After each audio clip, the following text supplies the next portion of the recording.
Hello, traders. FX Pip Collector here. Today is Tuesday, September 23rd, and this is my analysis for the US dollar index, and we are on the 4-hour time frame. So, anyways, on the 4-hour time frame, we did have this pretty good push down yesterday, but if this right here is the end of a crescent, then we should get a lot more upside potential. Hopefully, we're in like a wave two right now, and hopefully, this wave two plays out as a three-way pattern, so that way it gives us a chance to go long for a nice wave three entry via the dollar pairs themselves. So taking it down to the 1 hour time frame is where I would have my Fibonacci retracement on this whole move up right here.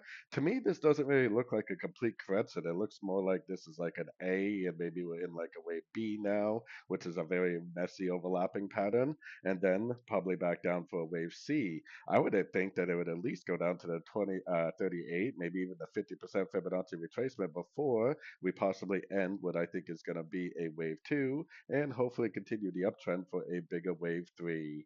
And I would definitely take all this information and apply it to the dollar pairs themselves. So, anyways, don't forget to check out my website linked over here in the corner. And as always, thank you for watching and happy trading.